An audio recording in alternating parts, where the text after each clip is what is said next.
Part 1. The First Day.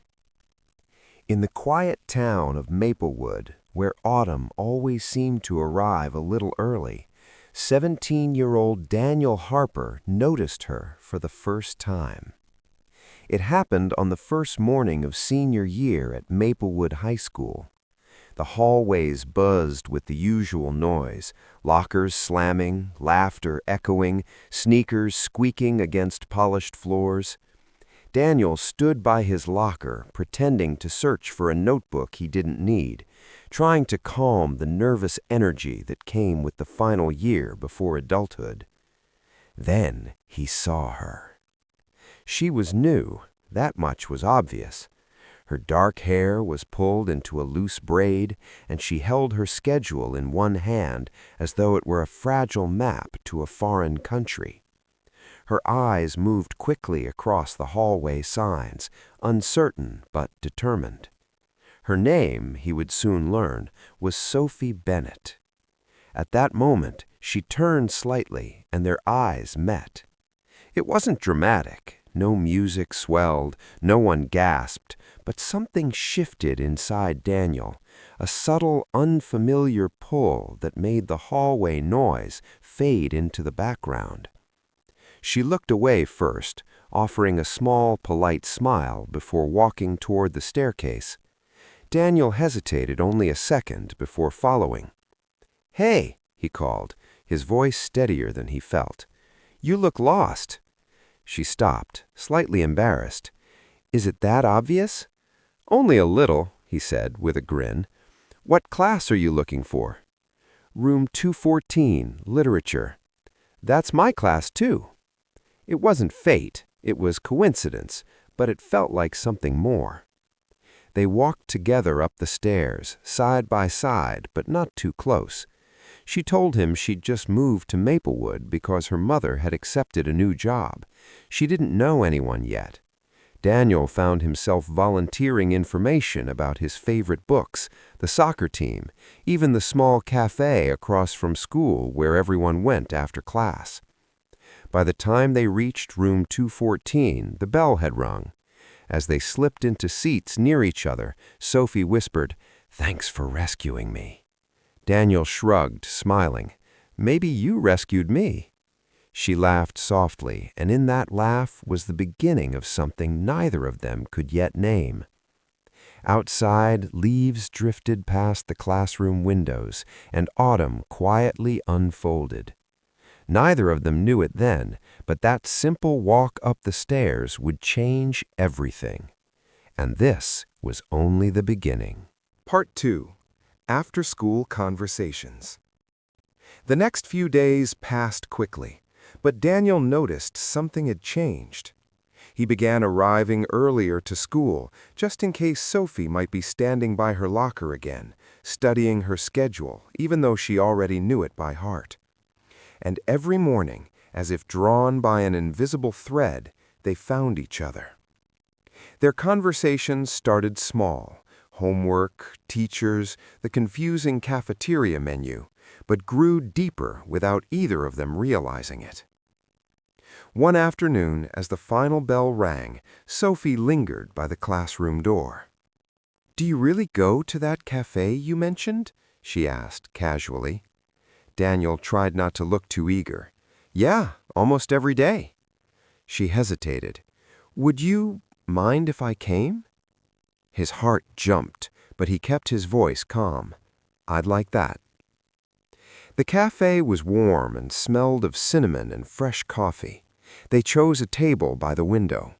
Outside, the sky glowed with soft orange light, and the town seemed quieter than usual. At first, they spoke about school again, but slowly, carefully, they began sharing pieces of themselves. Sophie told him she missed her old friends and how moving so suddenly had felt like someone pressing pause on her life. Daniel confessed that he'd always wanted to leave Maplewood someday, to study architecture in a big city, but he was afraid of disappointing his father, who expected him to stay and help with the family business. "You're not afraid of much," Sophie said thoughtfully. Daniel smiled faintly. That's because I don't talk about what scares me.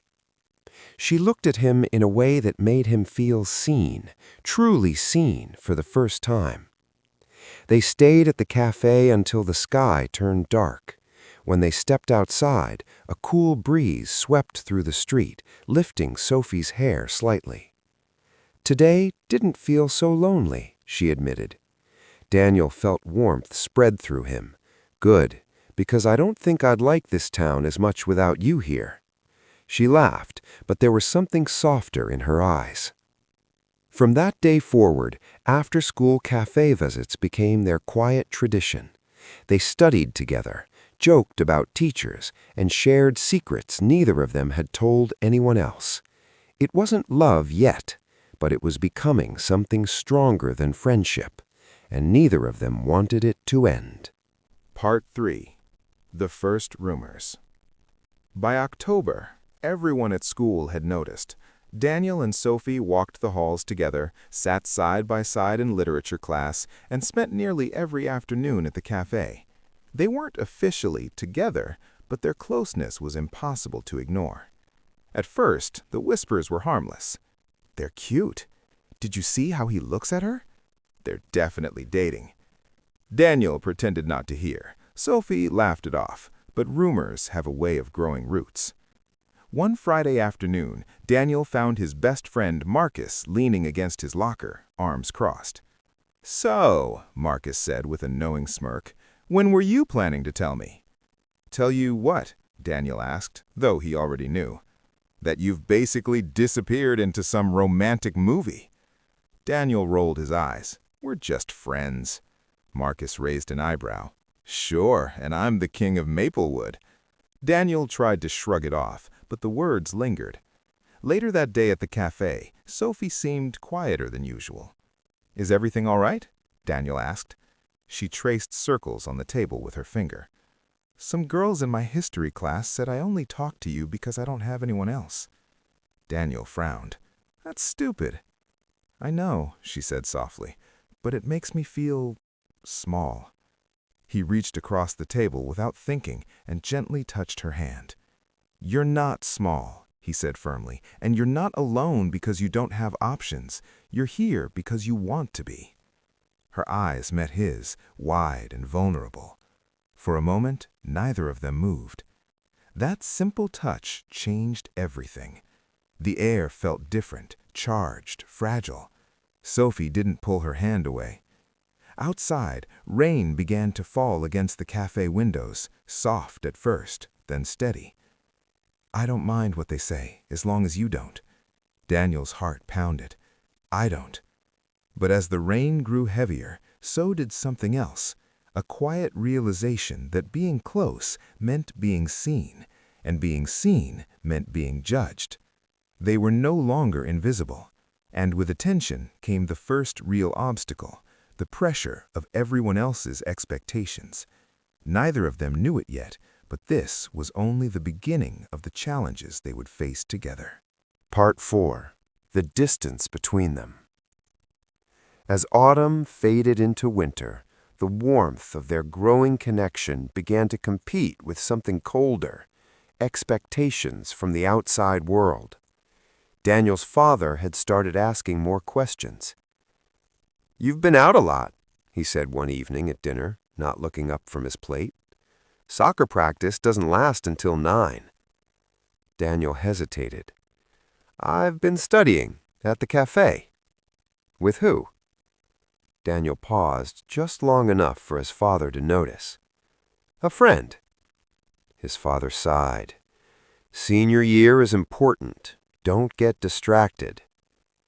The word distracted echoed in Daniel's mind long after dinner ended. Meanwhile, Sophie faced her own quiet struggle.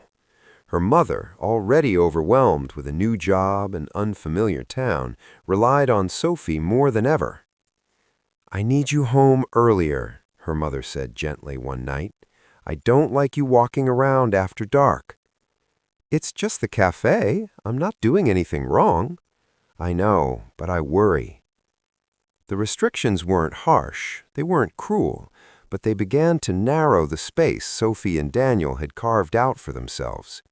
They still saw each other at school, but the after-school hours grew shorter. Text messages replaced long conversations. Laughter became rushed between responsibilities.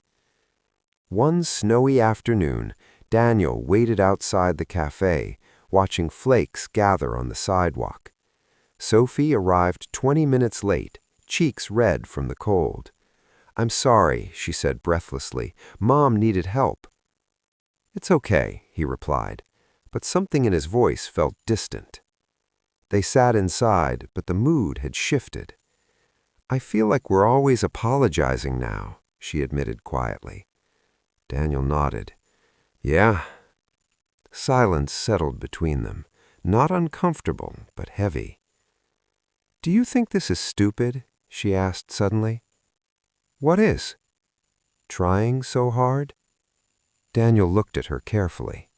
"No, I think it's worth it." Her eyes softened. "Even if it gets harder?" He didn't hesitate this time, especially then. Outside, snow continued to fall, blanketing the town in white. The world looked peaceful, but beneath the surface, things were shifting. They were learning something important. Love, or whatever this was becoming, didn't grow in perfect conditions. It grew in effort, and winter had only just begun. Part 5. The First Real Fight. Winter settled heavily over Maplewood, and with it came pressure neither of them had expected. College applications were due soon. Conversations about the future stopped being abstract and started becoming real. One afternoon, Daniel sat in the library, staring at a university brochure from a prestigious architecture school in another state. He had kept it hidden in his backpack for weeks. Sophie found him there. "What's that?" she asked gently. He hesitated before handing it to her. Her eyes widened. "You never told me you were applying there." "I wasn't sure," he said quickly. "It's far." "How far?" 6 hours. The number lingered in the air. Sophie forced a smile. "That's not too bad." But Daniel could see the flicker of worry in her expression. "I didn't tell you because I didn't want it to become a thing," he admitted. "A thing?" she repeated softly.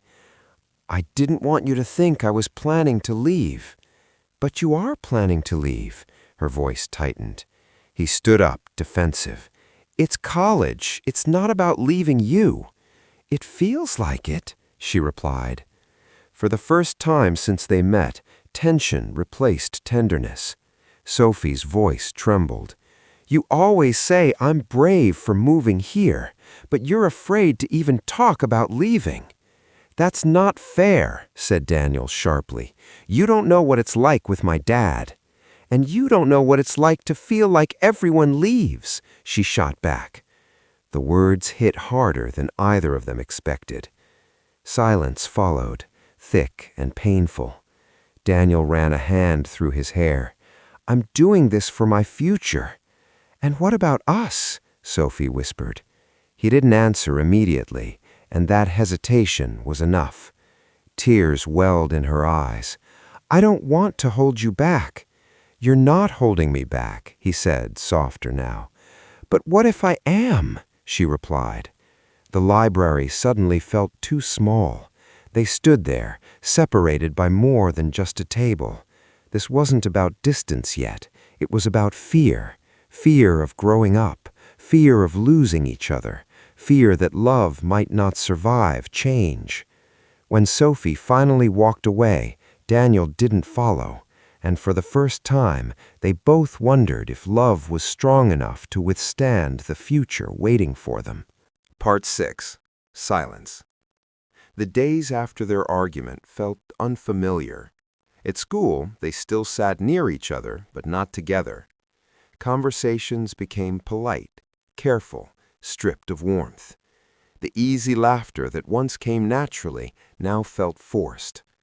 Daniel told himself he needed space to think. Sophie told herself she needed to be strong. Neither of them admitted how much the silence hurt. One afternoon, snow melted under pale sunlight, leaving the sidewalks wet and shining. Daniel watched Sophie from across the courtyard as she stood with classmates, smiling at something someone said. She looked fine. That somehow made it worse. Marcus nudged him. "You gonna fix it?" "There's nothing to fix," Daniel muttered. Marcus gave him a long look. "You don't look like a guy who believes that." Meanwhile, Sophie sat in her bedroom that night, staring at her phone. She opened their old message thread, inside jokes, late-night confessions, photos of cafe cups with scribbled hearts drawn in foam. Her thumb hovered over the keyboard. She typed, "Can we talk?" then deleted it. Pride is quiet but powerful. 3 days passed. On the 4th day, Daniel couldn't take it anymore. He found her in the hallway after literature class. "Sophie," he said softly. She paused. "I don't want to fight with you. I was scared. That's why I didn't tell you about the college." She studied his face. "I was scared too." "Of what?" "That if you leave, I'll have to start over again, and I'm tired of starting over."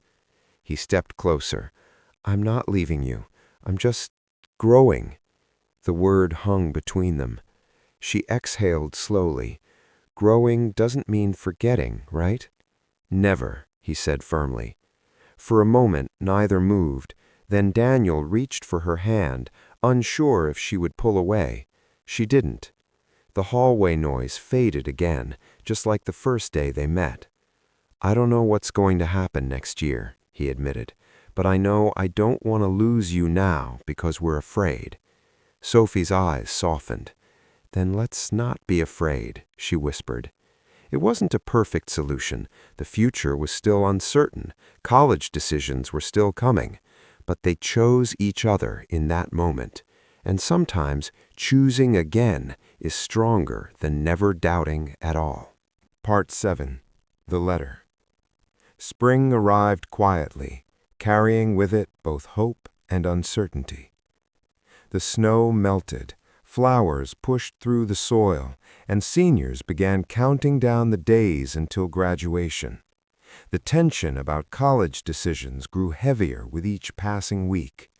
Then, one afternoon, the letter arrived. Daniel found it waiting on the kitchen table when he got home, an official envelope with the university's emblem stamped in blue ink. His hands trembled slightly as he picked it up. For a moment he considered not opening it, but he did. He read the first line, once, then twice. He had been accepted. Excitement rushed through him, followed almost instantly by fear. 6 hours away. A different city, a different life. Sophie. He grabbed his jacket and ran out of the house before his father could even ask what the letter said. He found her at the cafe, sitting by the window with a notebook open in front of her. She looked up, surprised by the urgency in her expression. "You got it," she said quietly.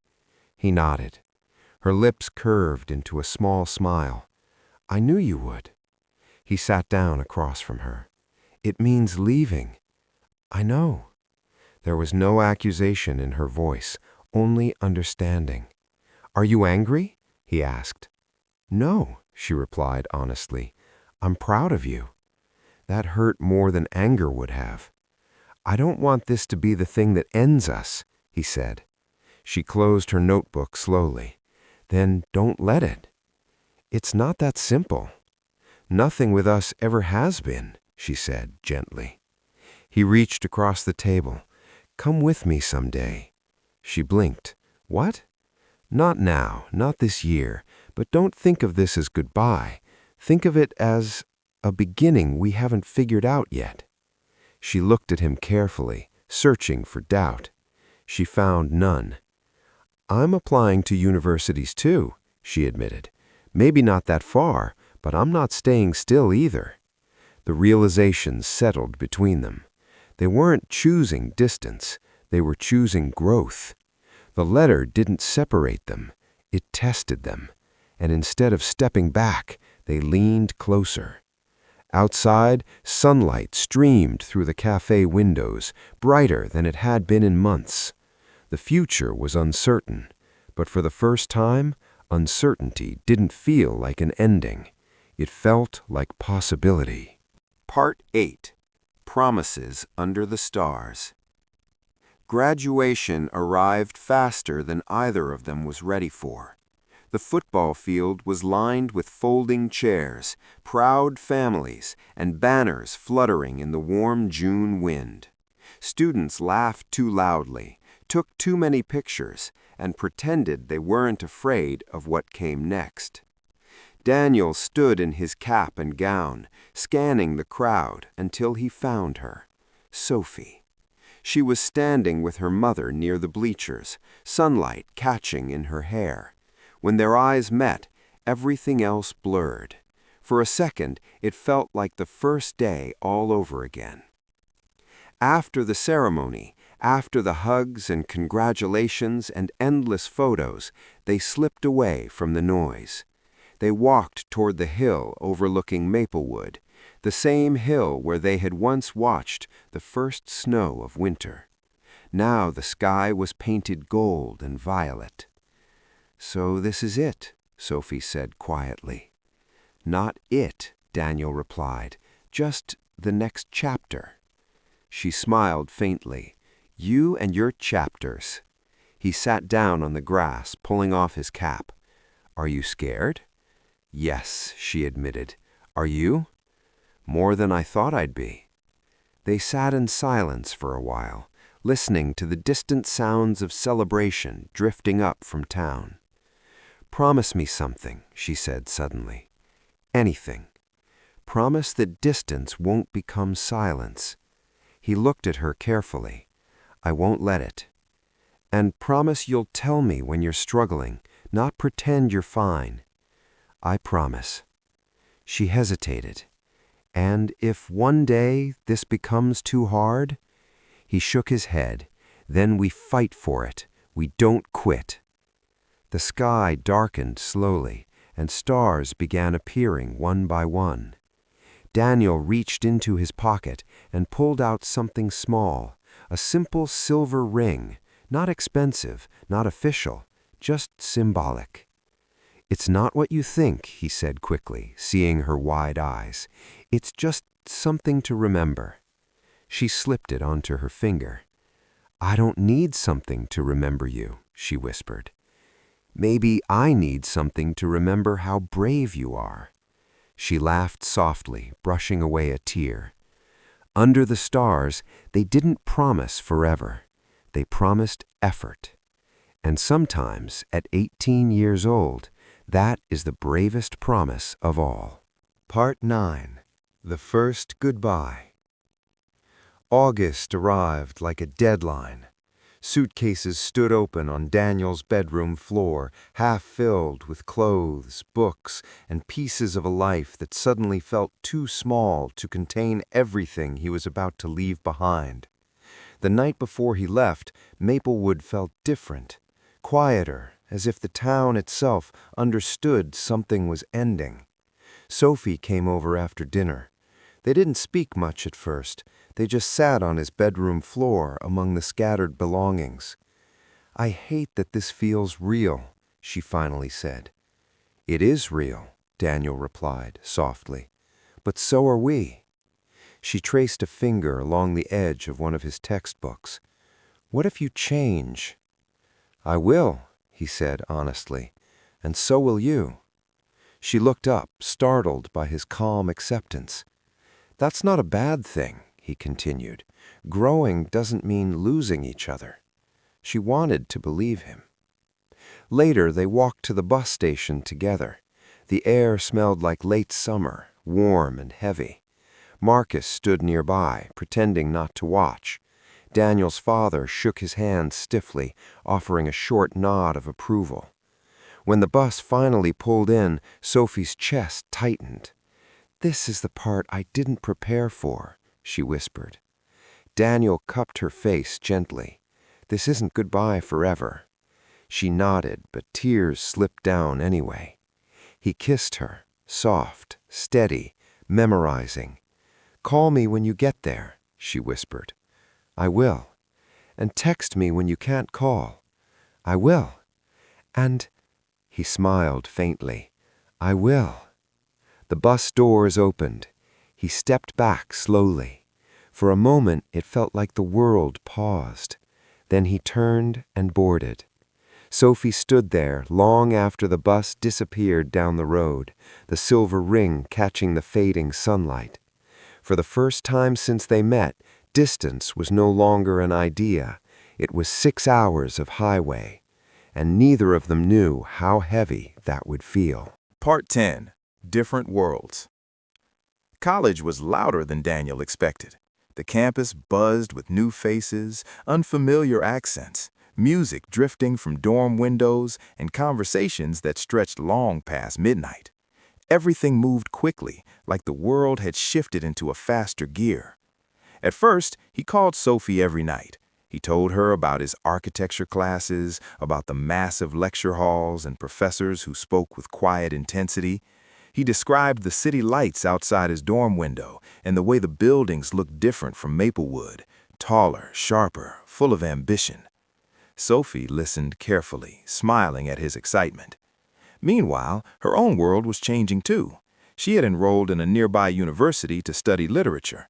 Her days were filled with poetry discussions and late evenings at the campus library.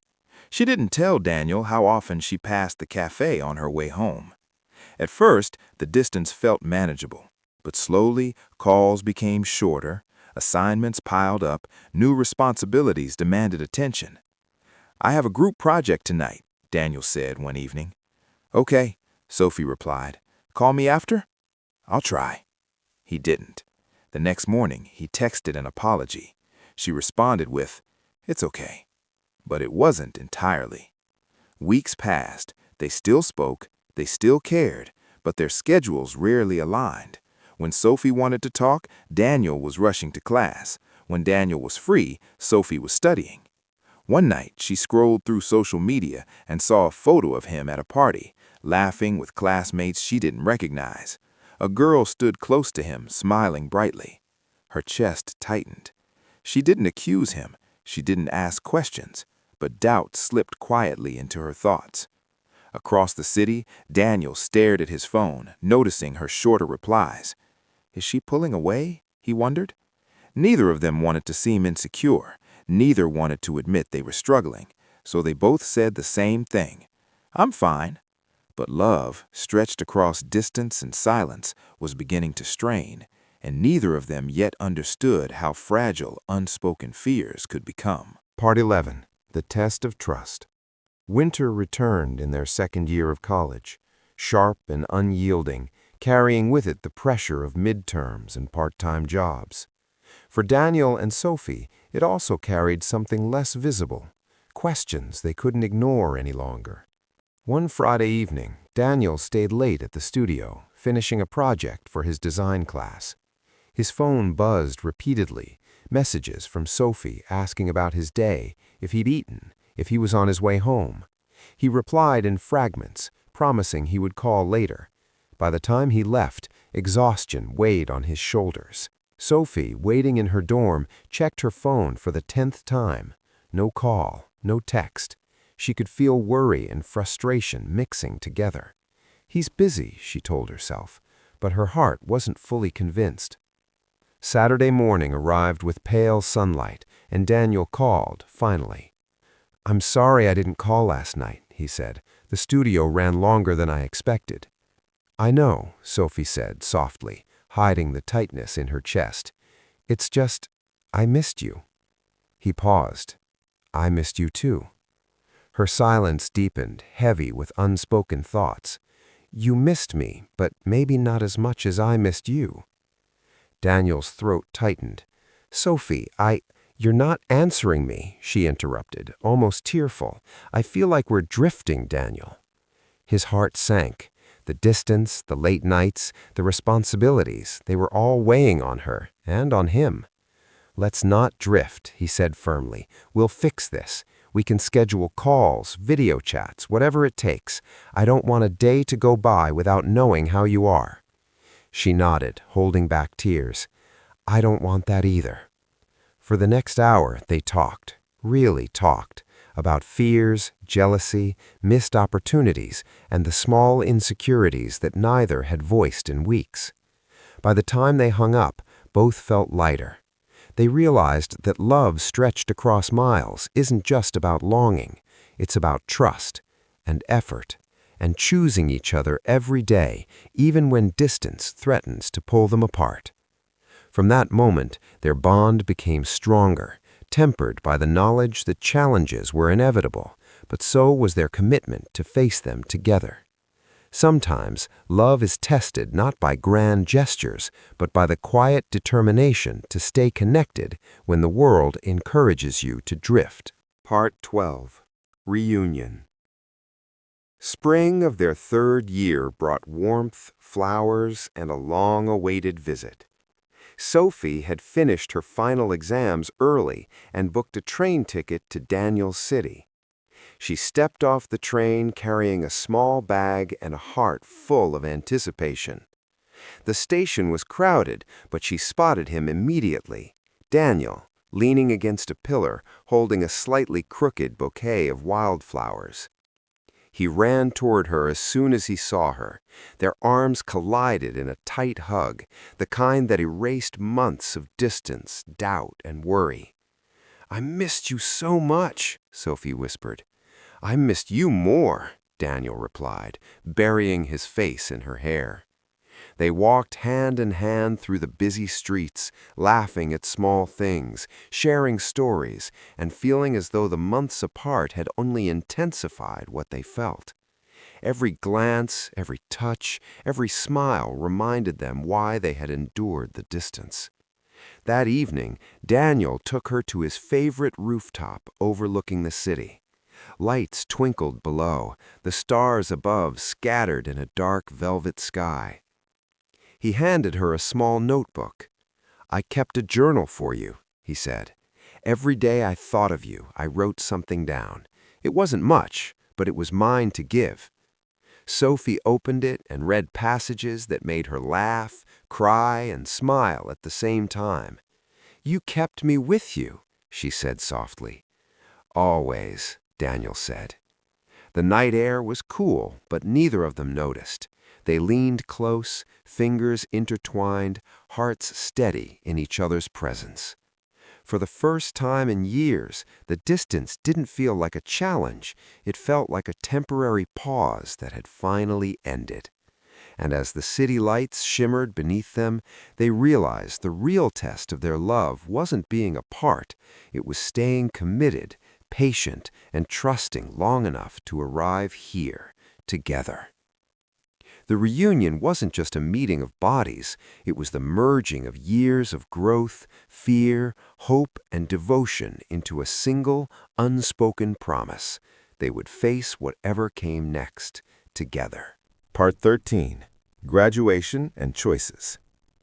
By the time their senior year of college arrived, Daniel and Sophie had built more than memories. They had built resilience. Every challenge, every moment of doubt, and every test of patience had strengthened their connection. Graduation day dawned bright and clear. The campus was buzzing with excitement and nostalgia. Students in gowns and caps filed into the auditorium, parents clapping proudly, and professors offering last-minute advice. Daniel adjusted his tie nervously, glancing around for Sophie. She appeared, carrying her diploma and wearing a soft smile.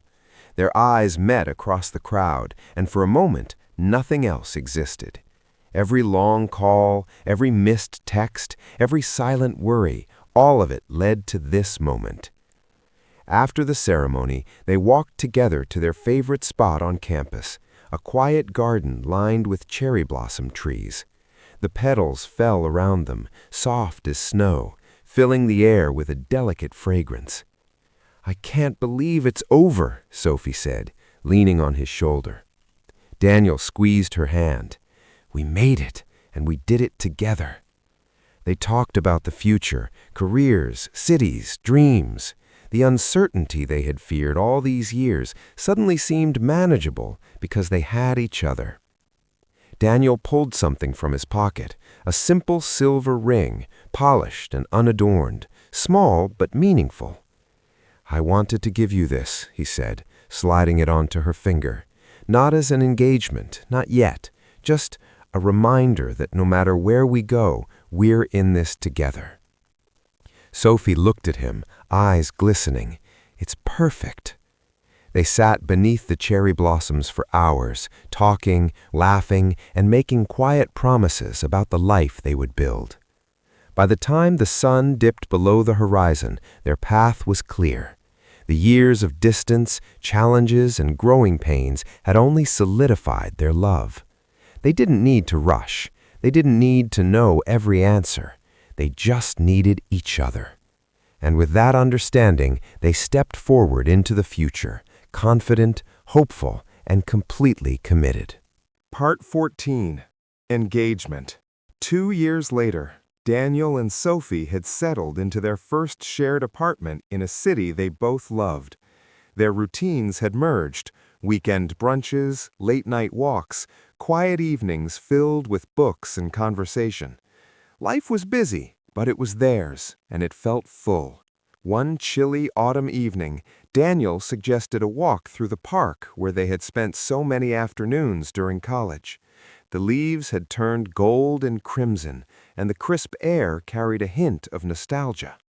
Sophie smiled as they wandered along the familiar paths, their hands entwined, the years of love and shared struggles evident in every gesture.